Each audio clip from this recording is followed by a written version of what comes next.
এই যে বারবিট এলিক্সার ফেনোবারবিটল। ফেনোবারবিট বিশেষত ফেনোবারবিটের পাকস্থলে ও অন্ত থেকে দ্রুত রক্তে প্রবেশ করে এবং মুখে খাওয়ার 1 ঘন্টার মধ্যে ওষুধের ক্রিয়া আরম্ভ হয়। বারবিচিরাট প্লাসেন্টা অতিক্রম করে গর্ভের সন্তান রক্তে প্রবেশ করে, যকৃতে রাসায়নিক পরিবর্তন ঘটে এবং কিছু পূর্ববর্তী অবস্থায় প্রস্রাবের সঙ্গে বেরিয়ে যায়।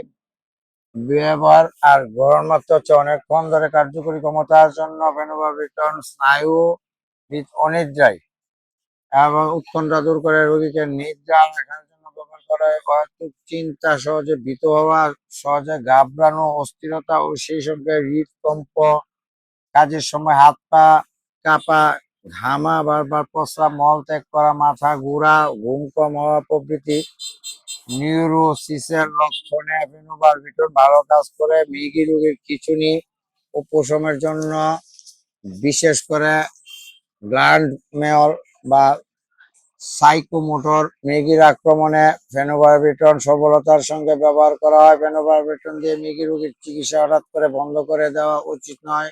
ওষুধ পরিবর্তনের জন্য ফেনোবারবিটনের পরিমাণ কমিয়ে তার পরিবর্তে ফেনিটোয়েন বা ক্রিমিডন ব্যবহার করা চলে। মানসিক উদ্বেগ কমে মাইগ্রেন নিরাময়ের জন্য ফেনোবারবিটন একযোগে ব্যবহার করা যায়। ফেনোবারবিটন যকৃতের এনজাইম সতেজ করে এবং বিলিরুবিন সহ দেহের অন্যান্য উপাদান বিপাক বৃদ্ধি করে।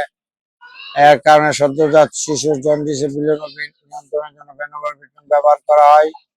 পূর্ণবয়স্ক রোগীদের সিডেটিভ হিসাবে 15 থেকে 30 মিলিগ্রাম দিনে 2 থেকে 3 বার মুখে খাওয়ার অস্থিরতা, উৎকণ্ঠা দূর হয়।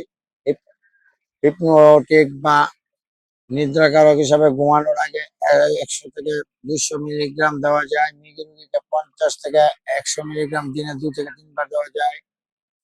শিশুদের চিকিৎসায় 2 বছর পর্যন্ত 8 থেকে 15 মিলিগ্রাম দিনে 3 বার খাওয়ানো হয়। 2 থেকে 5 বছর শিশুদের 15 থেকে 20 মিলিগ্রাম এবং 6 থেকে 12 বছর শিশুদের 30 থেকে 120 মিলিগ্রাম কিভাবে দেওয়া যায়। এবং নবজাতক শিশুদের মুখে ইন্ট্রামাসকুলার ইনজেকশন হিসেবে 8 থেকে 16 মিলিগ্রাম দেওয়া যায়।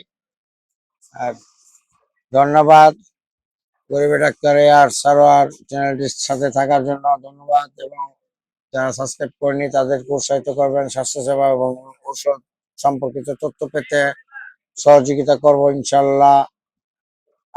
আপনাদেরকে আবারও সালাম শ্রদ্ধা জানাই।